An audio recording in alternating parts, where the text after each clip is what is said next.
Aleluya, te adoro. Bendito Señor. Oremos. Padre, te damos gracias por todo, por tu amor, por tu misericordia, por tu bondad. Gracias porque tú eres Dios bueno, santo y justo. Señor, te presentamos este tiempo, tiempo de tu palabra. Señor, bendícenos. Danos sabiduría, Señor, para poder comprender bien todo lo que tu palabra pues, nos enseña. Te lo pedimos en el nombre de Jesús. Amén. Vamos a abrir la Biblia en 1 de Juan, capítulo 3. Y esto ya lo conocemos muy bien, pero como está dentro del paquete de la serie, vamos a volver a verlo. Primera carta del apóstol Juan, en capítulo 3.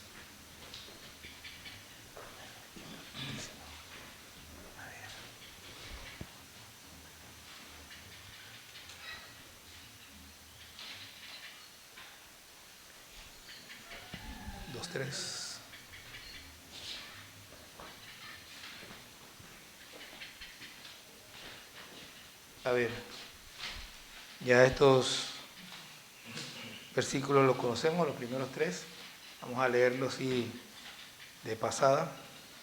Mirad cuál amor nos ha dado el Padre para que seamos llamados hijos de Dios.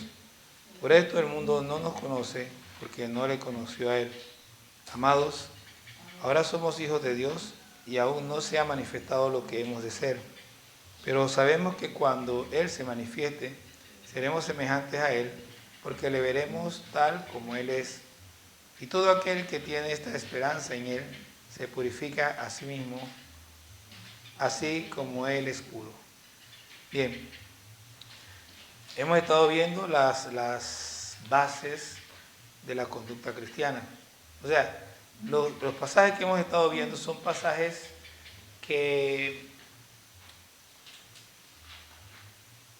fundamentan el que nosotros actuemos de una manera u otra, que son los que digamos que si alguien lo piensa y dice, por eso es que él es así, o por eso es que ella es así, porque estos pasajes dicen esto y no, la conducta, de hecho, toda la conducta cristiana está fundamentada en estos pasajes. Por ejemplo, cuando vimos Romanos, teníamos Romanos 12, 1, 2, y dice, os ruego por la misericordia de Dios que presentéis vuestro cuerpo en sacrificio vivo, santo, ¿ese?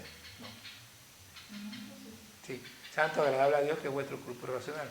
Entonces todo lo que viene después del versículo 9, del versículo 9, 8, 9, allá donde dice que nos amemos, que no devolvamos bien por mal, todas esas cosas están fundamentadas en que nosotros nos transformemos por medio de la renovación de nuestro entendimiento. Entonces, este pasaje de Juan, de primera carta de Juan, es fundamental. Lo primero que dice, mirad cuál amor nos ha dado el Padre. O sea, está hablando de que ese amor es tan grande. Mirad la calidad, la clase de amor que nos ha dado el Padre, para que seamos llamados hijos de Dios. O sea, Él nos ha amado tanto que nos ha llamado para ser sus hijos, nos ha atraído hacia Él como hijos de Él. Por esto el mundo no nos conoce porque no le conoció a Él.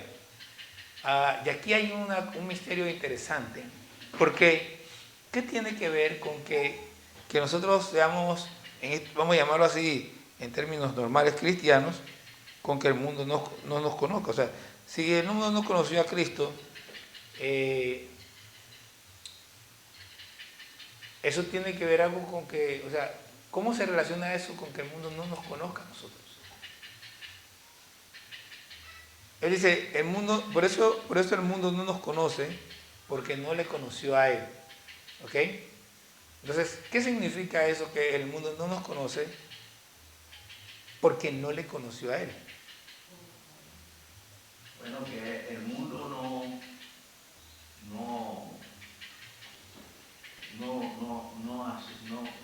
o sea que para poder el mundo reconocer en sí lo que es Dios,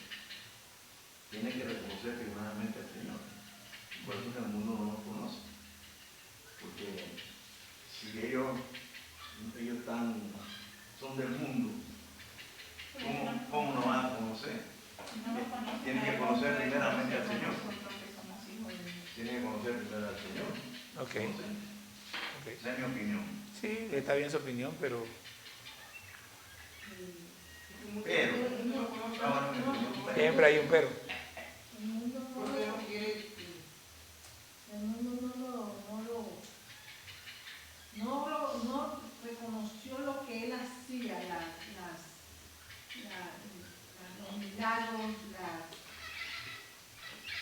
o sea, cuando él estaba llevando la palabra de salvación, ellos no entendían nada de eso, no entendían lo que el Señor les hablaba. Por eso que ellos no lo conocían, o sea, ellos pensaban que él era uno del montón. Es que los primeros renglones lo dice clarito primero, antes de eso. Mirad cuán amor nos ha dado el Padre para que seamos llamados hijos de Dios. Okay. Somos llamados de Dios. Entonces dice, hay una coma y una X. Por esto el mundo no lo conoce porque no le conoció a él. Okay. Y, pero, por, para, ¿qué? Ese escuche, hermano, ese escuche. Cuando él hacía los milagros, ellos no entendían. Cuando él hablaba en parábola, dice que él no entendía. Ellos no entendían. Tenemos Pero no conocen tampoco a él, ¿cuándo lo conocen a él? Ah, ok. Ok, miren. Creo que la respuesta de eso está en primera de San Juan 1:12. Ajá. ¿Qué dice? Que dice más a los suyos vino, los suyos no le recibieron, más a todos los que le recibieron les dio potestad de ser hechos hijos de Dios. La respuesta es, como dice la hermana Porfiria, en otras palabras, ellos no aceptaron a Cristo y porque no aceptan a Cristo, no nos aceptan a nosotros, pero no nos aceptan a nosotros porque nosotros somos como Cristo. O sea, él lo que está diciendo es, como nosotros somos como Cristo, o sea, somos como Él es, el mundo no nos acepta. Ahora, si usted no es como es Cristo, ¿el mundo lo va a rechazar o lo va a aceptar? No va a aceptar, porque eres del mundo. O sea, la diferencia está en quiénes somos. Mire, dice, mira cuál amor nos ha dado el Padre para que seamos llamados, está hablando de una identidad, somos hijos de Dios. De tal manera que al comportarnos como hijos de Dios, el mundo no nos acepta. ¿Ah? Sí, para que seamos. Ok, ¿por qué somos llamados hijos de Dios? De nuevo, si la hermana Porfiria sigue leyendo, vamos a leer el versículo 12 y 13. Ahí está la respuesta. Somos hijos de Dios, somos llamados hijos de Dios, pero es porque nosotros actuamos como hijos de Dios. Es como aquellos que se llaman o que se creen cristianos. Pero ¿a quiénes llaman cristianos ellos? No, ellos nos llaman cristianos a nosotros. Ellos creen que son cristianos, pero ellos dicen, los cristianos estos son los evangélicos. ¿Por qué? Porque es que nuestra identidad se ve, o sea, está hablando de lo que somos. Si usted no es, si yo no soy como Cristo, el mundo no me va a rechazar.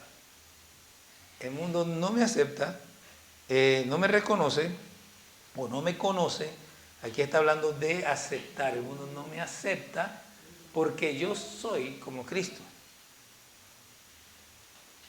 Porque ellos no lo conocen a él. Ajá, no lo aceptaron a él, como dice la hermana Porfiria, como bien leyó la hermana Porfiria en Juan 1:12, no le recibieron. ¿Qué no le recibieron? No lo aceptaron. ¿Ok? Y luego dice, a los que le recibieron, a los que creen en su nombre, a los que conocen su nombre, a los que aceptan su nombre, a los que reconocen el poder que hay en él, en su nombre, en el rango que hay en el nombre de Jesús, esos son llamados hijos de Dios. ¿Ok?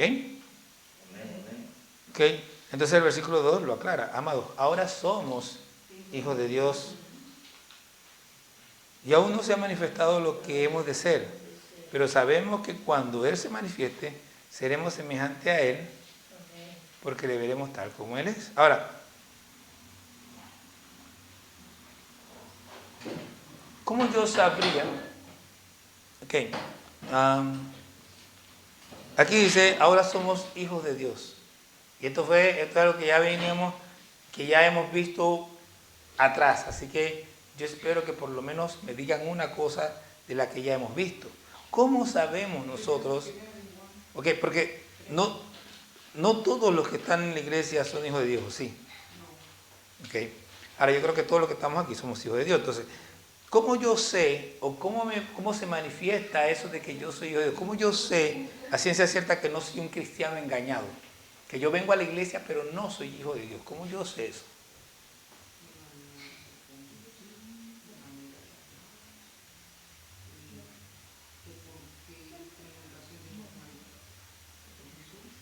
Ok, pero como dije ya hace un rato, nosotros ya hablamos de eso en el pasado, en la Biblia está.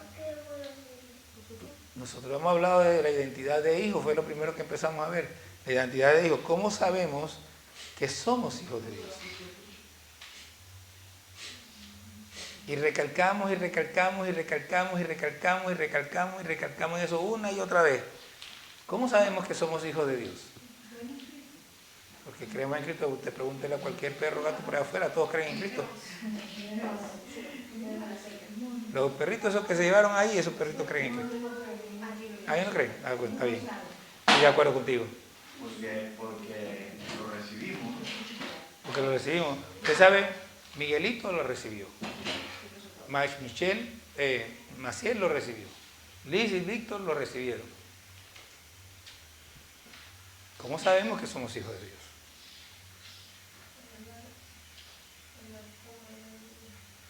Muy bien, ¿cómo anduve?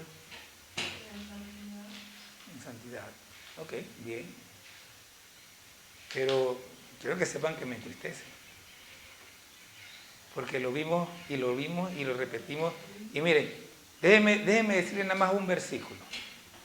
Romanos 8:5. ¿Qué dice? Multiplicado. En San Juan 3 dice, cuando Nicodemo fue al Señor de noche. ¿Cómo?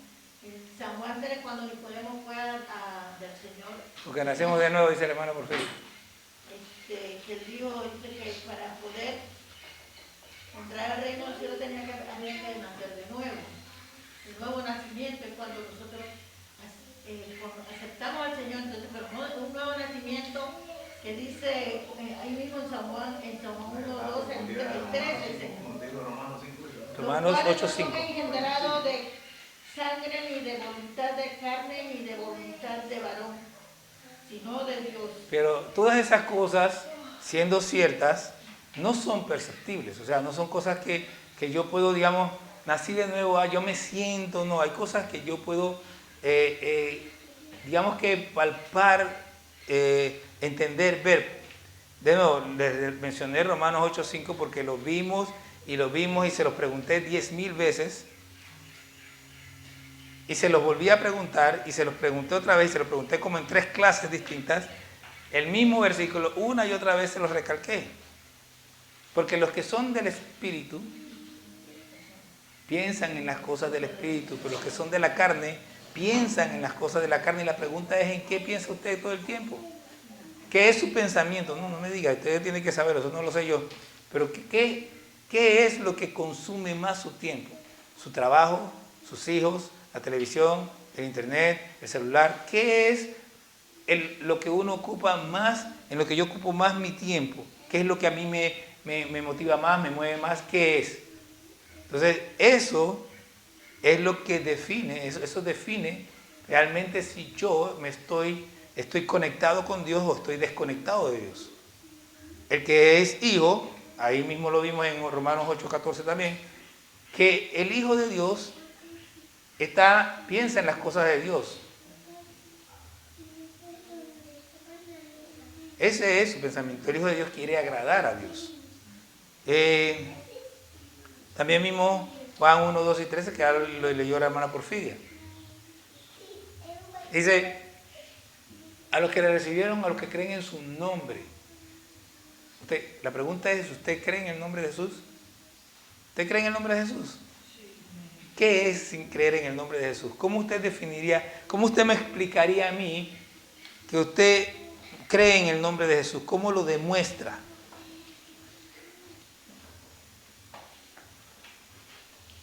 No es creer que Jesucristo vino al mundo, eso no es creer en el nombre de Él. El nombre de Él significa algo. Entonces yo tengo que saber qué significa ese nombre, qué valor tiene ese nombre, para saber realmente que estoy creyendo en Él. Si yo tengo, por ejemplo, un jefe al que desprecio, porque él es mi jefe, pero porque es mi jefe, yo no le quiero obedecer, yo estoy creyendo en su nombre. Él tiene un nombre, jefe. Pero yo no estoy creyendo en su nombre porque no le obedezco. ¿Ven? Entonces lo mismo con Jesucristo. Usted tiene que saber quién es Jesucristo, qué significa su nombre. Entonces, cuando usted sabe qué significa su nombre y usted está actuando en concordancia a lo que ese nombre significa, entonces usted está diciendo, yo estoy creyendo, con mi acción lo demuestro. Diga, hermano Inicio. Ah, ya, yo vi que levantó la cabeza. Con mi acción lo demuestro. Entonces, la pregunta es, Jesucristo es el que quita los pecados. Ahora, la pregunta es, ¿usted es libre de pecado o todavía está cargando con sus pecados? ¿Es pecador o no es pecador? No se puede tirar la primera piedra. Ya puedo. Él me limpió.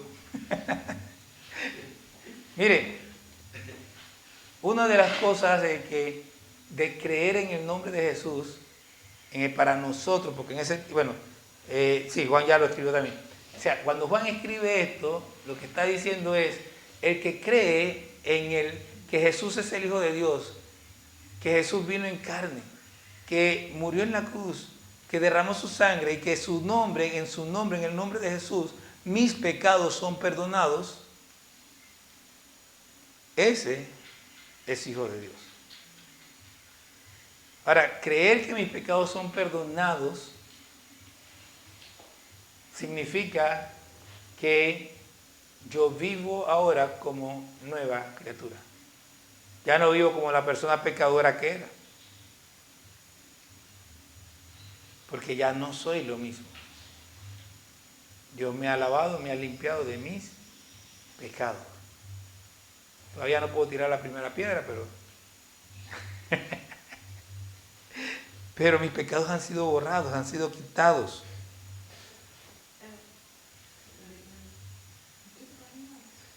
Los cristianos tenemos que comprender algo. El sacrificio de Cristo fue completo. Cuando Cristo murió en la cruz, dijo, consumado es. Todos nuestros pecados fueron borrados de una sola pasada. ¡Fua! Y por eso Juan dice, ahí mismo en el capítulo 3, que el Hijo de Dios no practica el pecado. Por eso es que el cristiano, digamos que comete un pecado y no hay mayor problema. Porque el problema está en cuando yo amo ese pecado y lo estoy practicando, y lo estoy practicando, y lo estoy practicando, y lo estoy practicando. Ay, Señor, perdóname. No perdóname nada. Si a ti te gusta ese asunto, quédate ahí. Tienes que arrepentirte y dejar ese pecado.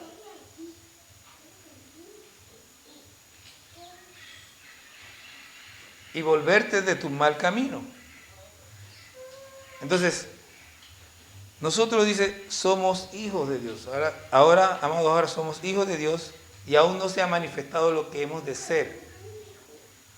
Pero sabemos que cuando Él se manifieste seremos semejantes a Él porque le veremos tal como Él es. ¿Qué significa esto? Vea, nosotros tenemos que estar claros en algo. ¿Ok? Tenemos que estar claros en lo que somos ahora y en la promesa que tenemos de lo que seremos cuando venga Cristo. ¿Qué seremos cuando venga Cristo?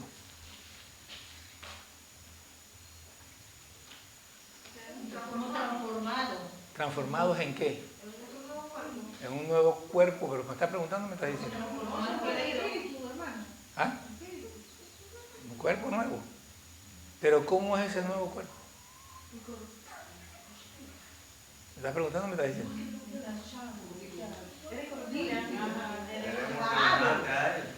¿Ah?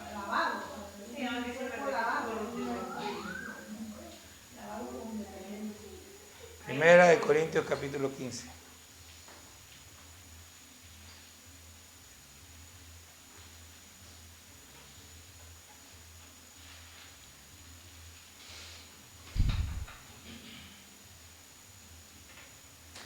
Versículo 50.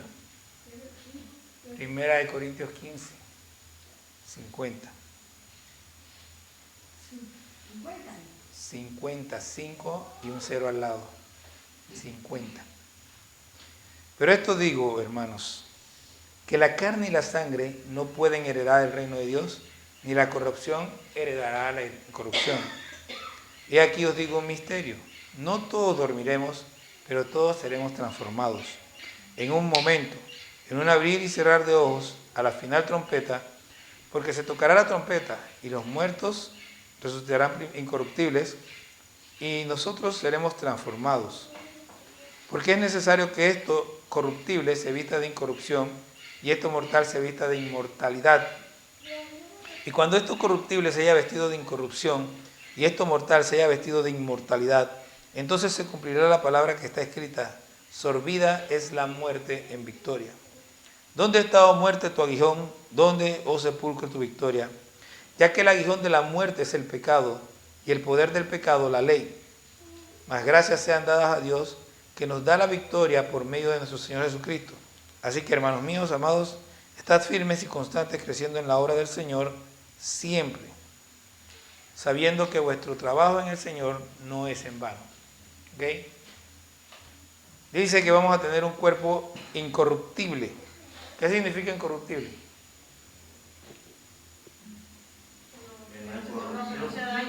Que no se daña, que no se corrompe, que no se enferma.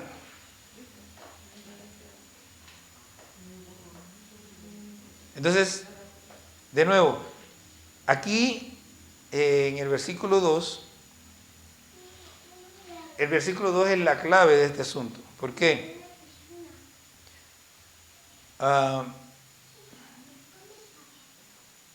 Dice, aún no se ha manifestado lo que hemos de ser, pero sabemos que cuando Él se manifieste seremos semejantes a Él, porque le veremos tal como Él es. Hay una promesa de un cambio, de una transformación en nuestros cuerpos, en nuestra vida, que no se va a dar sino hasta que Cristo venga. Nosotros decimos hoy somos salvos, sí, somos salvos, pero la verdadera salvación no se da sino hasta que Cristo venga y seamos transformados.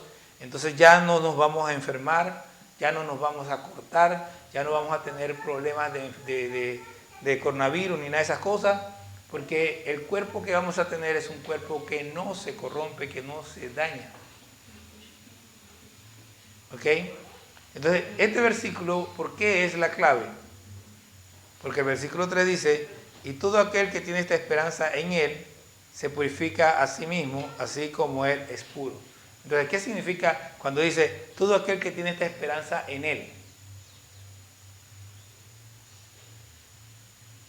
Su venida.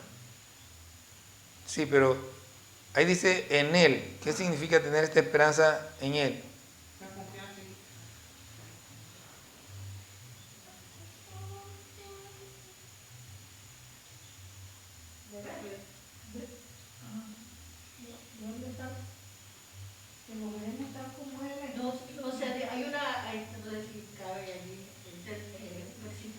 Santo porque yo soy santo. Nosotros tenemos que buscar la santidad.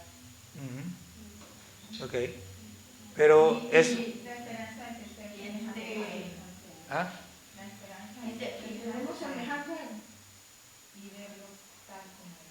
Ok. Pero dice en Él. ¿En Él qué significa? La esperanza es que ya lo vamos a ver a Él. Nosotros andamos haciendo la voluntad del Señor. Eso, que la salvación no se da sin Él. O sea, la esperanza en Él es la salvación, la esperanza de que en Él tenemos esta salvación. En Él es que tenemos esta promesa. El que tiene esta esperanza que en Cristo vamos a tener esta promesa, se purifica a sí mismo. O sea, Él ¿Cuál es la promesa? lo que vemos arriba. Semejantes a Sí, Él. pero yo estoy preguntando por en Él, no estoy preguntando por la promesa. Estoy preguntando, ¿en Él qué significa la esperanza? Significa que la esperanza es en Cristo. ¿Ok? Es en Cristo. La expresión esa en Él se refiere a en Cristo, que por Cristo tenemos esa salvación. Entonces, y el que tiene esta esperanza, porque podemos decir, por ejemplo, usted le puede preguntar a alguno de otra religión, ¿qué va a pasar cuando muera? No, cuando muera voy a vivir bien, no sé qué, no sé cuándo, pero su esperanza no está en Cristo, ni siquiera creen en Cristo. Entonces, él no tiene la esperanza en él, eso es una esperanza vana, sin ningún tipo de fruto, porque no van a recibir nada. Solo los que tenemos esta esperanza en Él, nos purificamos a nosotros mismos. Ahora, usted puede preguntarle a un cristiano que si él cree esto, y de repente le dice sí, pero usted ve que anda en fiesta, anda en parranda, no sé qué, no sé cuándo, ese no tiene ninguna esperanza en él. Si él creyera esto, no lo hace. No anda en esas cosas porque sabe que cuando el Señor venga lo tiene que hallar bien. Está santificándose. Lo que decía el que habló de la santidad se corresponde con se purifica a sí mismo. Va viviendo en santidad. Entonces, ¿ven por qué es importante el hecho de entender cuando dice en Él? Porque es que algunos no tienen la esperanza en Él. Algunos vienen a la iglesia, escuchan el mensaje. Ya he escuchado como 3 veces el asunto de la encuesta que hicieron en Estados Unidos. Lo han hecho cada cierto tiempo. Entonces, preguntan cosas como, ¿usted cree que la Biblia es la palabra de Dios? Dice que en el 2014, 53% de los estadounidenses creían que la Biblia era la palabra de Dios. En el 2018, que la volvieron a hacer, 41%. O sea que cada día menos gente cree que la Biblia es definitivamente la palabra de Dios. Esa gente tiene esperanza en Cristo. Los que no creen eso, no pueden. No pueden porque es que aquí es donde lo dice. Entonces, algunos le preguntaron que si creían que Cristo era Dios. Ya no me acuerdo el porcentaje, pero es ridículo. O sea, es ridículo. Estamos hablando de cristianos evangélicos que no creen que Cristo es Dios. Entonces, esa gente, ¿qué esperanza tiene? Pueden congregarse en la mejor iglesia del planeta, pero no tienen ninguna esperanza. Pero usted tiene que estar claro en algo. Cristo es Dios. Y el único camino al Padre es Cristo. Y sin Cristo no hay salvación. Ahora, cuando usted cree eso, todo esto, lo que estamos hablando, es creer en el nombre de Cristo. Cuando usted cree esto, usted cree lo que hablamos el domingo. El domingo que dijimos que los apóstoles, los discípulos estaban parados, Cristo fue levantado y lo cubrió una nube, ellos se quedaron mirando así, y los dos hombres con ropas blancas le dijeron, ¿qué hacen mirando allá arriba? Así mismo como se fue, así va a venir. Entonces, además de todo lo que ya hemos hablado, usted cree que va a venir. Y si cree que va a venir, también tiene que creer que Jesucristo dijo, velad, porque no sabéis cuándo vaya a venir el padre de familia, no sabes cuándo va a venir tu Señor. Vela. ¿Y qué es velar? Bueno, purificarme a mí mismo es velar. Es caminar y andar. Hace un momentito mi hija Marta me mandó un video de uno de estos, no sé ni cómo llamarlo, influencer, no sé qué, hablando que él dice que hay cristianos homosexuales. Eso no existe. Si eres homosexual no eres cristiano. Y si eres cristiano no eres homosexual. Puedes tener nombre, todo lo que tú quieras, puedes congregarte en una iglesia, todo lo que tú quieras, pero no eres cristiano, porque el cristiano es de Cristo. Y los de Cristo no son homosexuales. Ese versículo, Romanos 9:5, para eso que dice el cristiano que no creen que Cristo es Dios, porque no existe para ese versículo. ¿De quiénes son los patriarcas y de los cuales, según la carne, vino Cristo, el cual es Dios? Sí. No es lo que pasa. Romanos 9:5. 9:5. Entonces,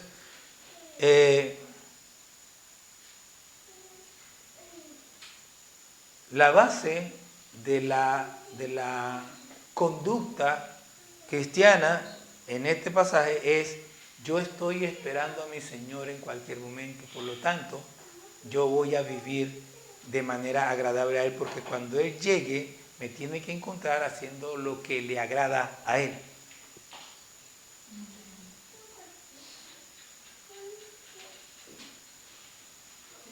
¿Capiche?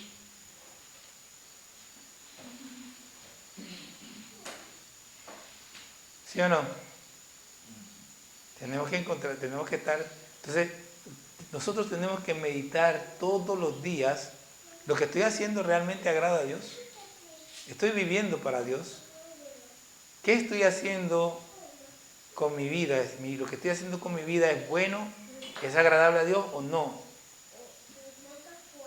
Y tenemos que tomar decisiones de hacer ajustes. Cada día que nosotros nos levantamos, lo primero que tiene que estar en nuestra mente es: Señor, ¿qué quieres para mí hoy? Señor, ¿hoy qué vamos a hacer? O acostarte la noche anterior diciendo: bueno, Señor, hagamos la agenda ahora, y en la mañana pararme a caminar con Dios. Cuidar lo que digo, cuidar lo que pienso y cuidar lo que hago. Lo que veo, lo que oigo. Cuidar lo que veo, lo que oigo, lo que pienso, lo que digo y lo que hablo. Lo que hago. ¿Y dónde voy? ¿Con quién me reúno? ¿Con quién comparto? Tengo que cuidar, porque es que las malas conversaciones corrompen las buenas costumbres.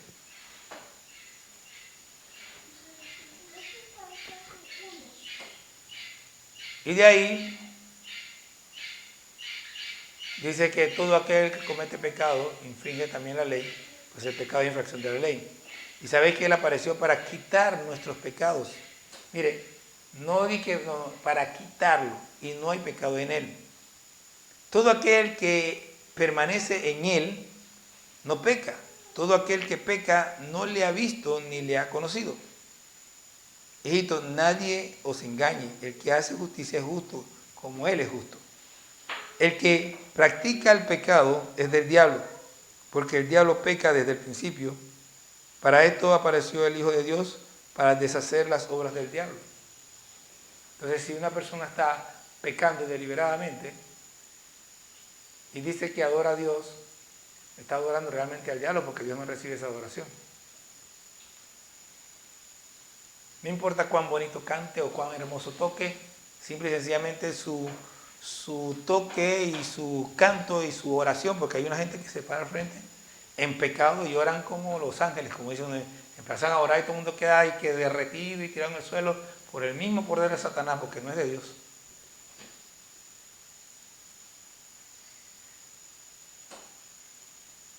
Y la gente que siempre está pensando en lo que oyen y viviendo de sus sentidos, son engañados.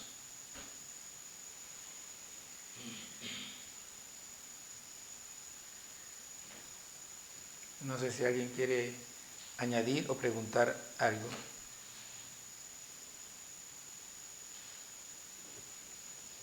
Silencio sepulcral.